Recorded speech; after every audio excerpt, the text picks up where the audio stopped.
Hi friends, இன்றைக்கி நம்ம சேனலில் என்ன பார்க்க போகிறோன்னா ஒரு பன்னீர் வச்சு ஒரு கோப்தா கறி தான் பார்க்க போகிறோம். மலாய் கோப்தாக்கு வந்து நம்ம வந்து கோவாலாம் போடணும், அதனால் அது ரிச்சாக இருக்கும். அது 3 மாதத்துக்கு ஒரு வாட்டி சாப்பிட்லாம். இது வந்து அப்பப்போ நம்ம சப்பாத்திக்கு செஞ்சுக்கலாம்.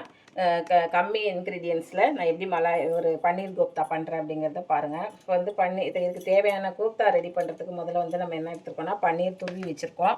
இது ஒரு பாக்கெட்டு 200 கிராம் இருக்கும்ல, அந்த 200 கிராம் பாக்கெட்டை நல்லா இந்த மாதிரி துருவல் வச்சு துருவி எடுத்துருக்கேன். 2 உருளைக்கிழங்கு நல்லா வேக வச்சு வச்சுருக்கேன். இது மசிக்கணும். அதுக்கப்புறம் இது முந்திரி வந்து பொடிச்சு வச்சுருக்கேன். திராட்சை இதெல்லாம் உங்கள் ஆப்ஷன் தான், போட்டுக்கலாம். கொஞ்சம் இஞ்சி பூண்டு பேஸ்ட் எடுத்துருக்கேன். கொத்தமல்லி, பச்சை மிளகாய் காரத்துக்கு எடுத்துருக்கேன். அதுக்கப்புறம் கரம் மசாலா தூள். இது நம்ம அரைச்ச கரம் மசாலா தூள் இல்லை, கடையில் வாங்கினது தான். அதனால் கரம் மசாலா தூள்.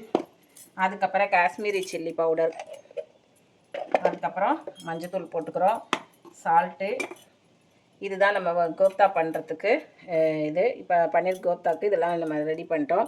கிரேவிக்கு என்னென்ன இருக்குதுன்னு கேட்டிங்கன்னா, பட்டை, கிராம்பு இதெல்லாம் நம்ம வதக்கி அரைக்கணும். அதனால் வெங்காயம் வந்து இந்த அளவுக்கு நீங்கள் பெருசாக கூட அரிஞ்சிக்கலாம், ஒன்றும் தப்பு இல்லை. தக்காளியெல்லாம் இப்படி அரிஞ்சிக்கலாம். வெண்ணெய் நம்ம தாளிக்க போகிறோம். தாளிச்சிட்டு இதில் வந்து கரம் மசாலா, அதாவது பட்டை, 2 ஏலக்காய், இந்த பச்சை மிளகாய், இஞ்சி பூண்டு, முந்திரி இதெல்லாம் வதக்கிட்டு நம்ம கிரேவிக்கும் வதக்கிட்டு கரம் மசாலா தூள், கொஞ்சம் மிளகுத்தூள் சேர்த்துக்கோங்க. மிளகுத்தூள் கொஞ்சம், எல்லாமே வதக்கி அரைச்சி கிரேவி பண்ணுறோம். இப்போ இதை முதல்ல வந்து கிரேவி பண்ணிவிட்டு வந்துடுவோம். அதுக்கப்புறம் தான் கோப்தா எப்படி பண்ணுறதுன்னு எண்ணெயில் பொரிக்கிறது காமிப்போம். முதல்ல கிரேவி பண்ணிவிட்டு வந்துடுவோம். இப்போ வந்து நம்ம பட்டர் போட்டுக்கிறோம். கொஞ்சம் எண்ணெய் ஊற்றிக்கோங்க.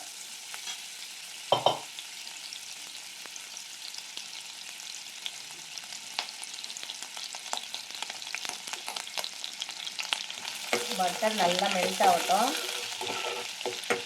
கிரேவிக்கு நம்ம ஃப்ரெஷ் க்ரீம் சொல்லலை, ஃப்ரெஷ் க்ரீம் எடுத்து வச்சுருக்கேன். அதை ஊற்றும் போது நான் காமிக்கிறேன்.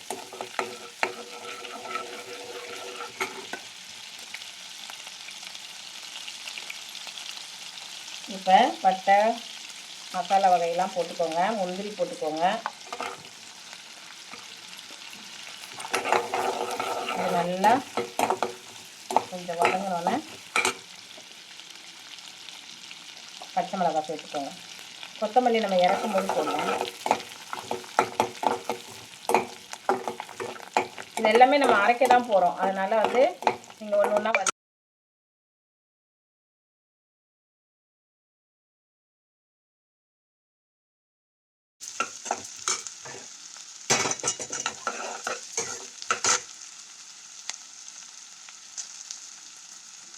இந்த அளவுக்கு, ஏன்னா நம்ம வேக வைக்க போகிறோம், அதனால் ரொம்ப வதக்கணும் இல்லை. இப்போ இஞ்சி பூண்டு பேஸ்ட்டு போட்டுக்கலாம் கொஞ்சம். நீங்கள் இஞ்சி பூண்டு பேஸ்ட் இல்லைன்னா பூண்டும் இஞ்சியுமே ஒரு 2 பல்லு பூண்டு, கொஞ்சம் இஞ்சி போட்டுக்கலாம். இப்போ தக்காளியும் போட்டு வதக்குவேன். நான் 3 தக்காளி அரிஞ்சு வச்சுருக்கேன். ஒரு 4 வெங்காயம் எடுத்திருக்கேன்.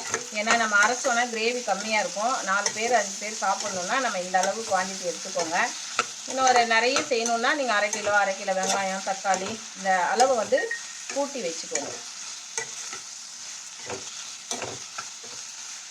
இப்போ இதுக்கு தேவையான உப்பு போடலாம்.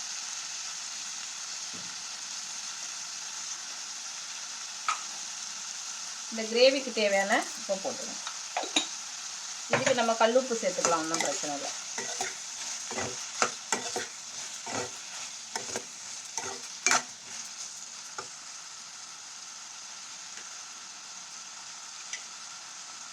இப்போ இதுக்கு தேவையான கரம் மசாலா தூள்.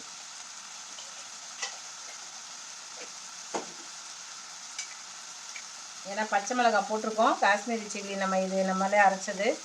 இதில் காஞ்ச மிளகாய் எல்லாமே நம்ம காஷ்மீரி சில்லி எல்லாம் வறுத்து அரைச்சி வச்சுருக்கோம். இது காரத்துக்கு போட்டுக்கோங்க.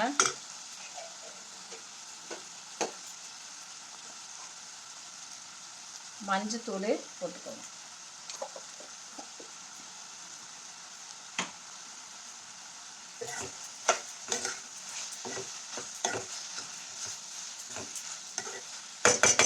இதுக்கு தேவையான உப்பு எல்லாமே நம்ம போட்டுட்டோம். இப்போ தண்ணி ஊற்றிக்கலாம் கொஞ்சம் வேகிறதுக்கு.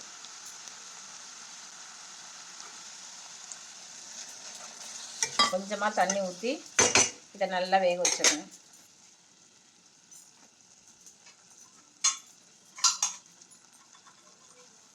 இதை மூடி போட்டு இது வெந்துட்டுருக்கட்டும். அதுக்கடியே நம்ம கோப்தா ரெடி பண்ணிட்டு வந்துடலாம்.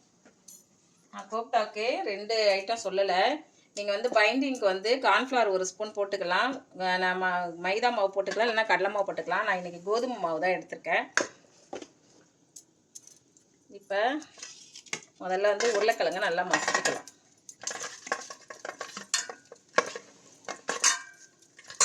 நல்லா இதை மசிச்சுட்டு இப்போ இந்த பன்னீரை போட்டுக்கோங்க.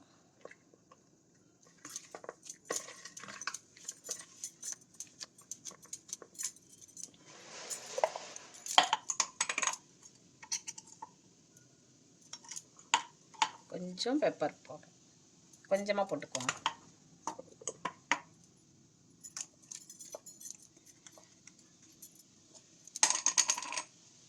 மஞ்சத்தூள் கொஞ்சம், கரம் மசாலா தூள்,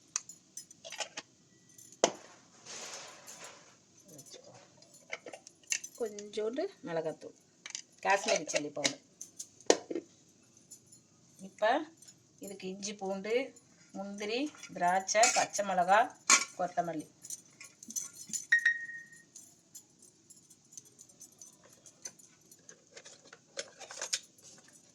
ஒரு ஸ்பூன் கார்ன்ஃப்ளவர்,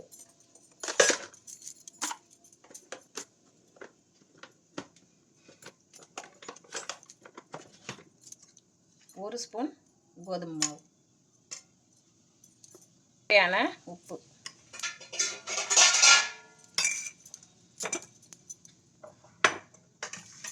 இது எல்லாத்தையும் நல்லா பிசைஞ்சுக்கோங்க.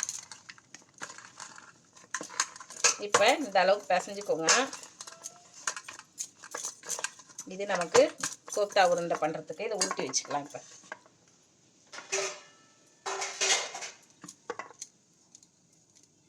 பால் வந்து இந்த அளவுக்கு உருட்டிக்கோங்க.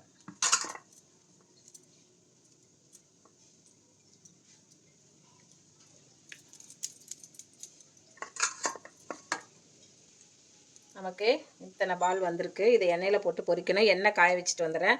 அதுக்கடியே வதக்குனது வெந்துருச்சான்னு பார்ப்போம். இது நல்லா வதங்கிட்டு வெந்துருச்சு. இதை அரைச்சிக்கணும். நம்ம அரைச்சிட்டு அதுக்கடியே நம்ம பால் ரெடி பண்ணிக்கலாம். இதை அரைச்சிட்டு வந்துடலாம்.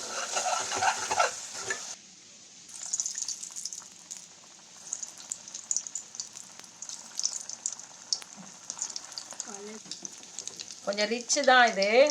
நீங்கள் வந்து மலாய் கோப்தா பண்ணிங்கன்னா இன்னும் நல்லா, அது அதில் கோவாலாம் போடுற மாதிரி இருக்கும். நம்ம ஸ்வீட்டுக்கு இல்லாத கோவா போடுற மாதிரி இருக்கும். அப்புறம் நிறைய வந்து ஃப்ரெஷ் க்ரீம் யூஸ் பண்ணுற மாதிரி இருக்கும். தக்காளி சேர்க்க தேவையில்ல மலாய் கோப்தாவில். ஆனால் அந்த மலாய் கோப்தா பார்த்திங்கன்னா ரொம்ப ரிச்சு. வெயிட்டு போடுறவங்க அவங்கெல்லாம் சாப்பிடக்கூடாது.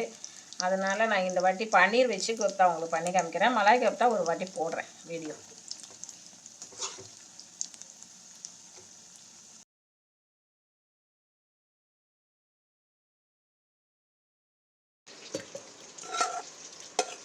இதை வதக்கி வச்சோம்ல, இப்போ வந்து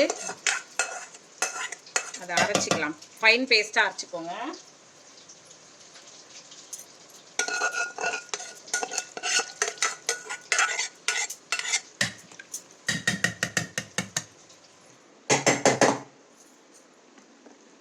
நல்லா ஃபைன் பேஸ்ட்டாக அரைச்சிக்கோங்க.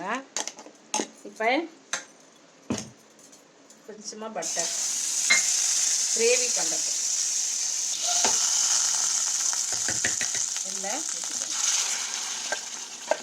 இதில் உப்பெல்லாம் நம்ம சேர்த்துட்டோம்.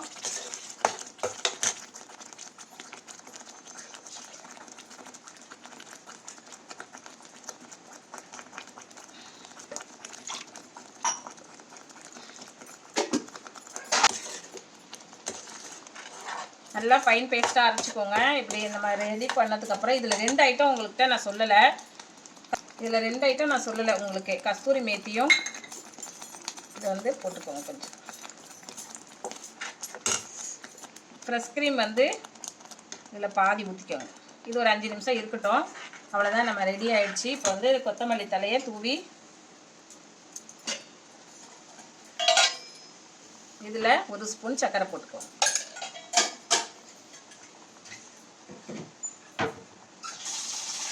இது கொஞ்சம்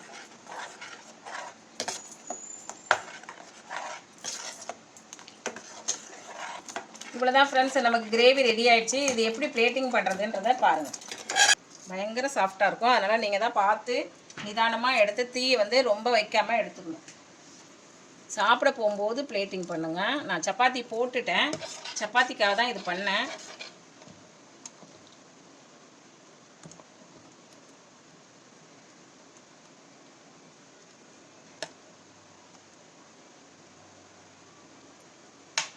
இதில் கொஞ்சமாக ஃப்ரெஷ் க்ரீம். அவ்வளோதான் ஃப்ரெண்ட்ஸ், பன்னீர் கோப்தா ரெடி. நம்ம சப்பாத்திக்கு நைட்டு டின்னருக்கு பண்ணியிருக்கிறோம். எப்படி இருக்குன்னு பார்த்துட்டு செஞ்சு பார்த்துட்டு சொல்லுங்கள் ஃப்ரெண்ட்ஸ்.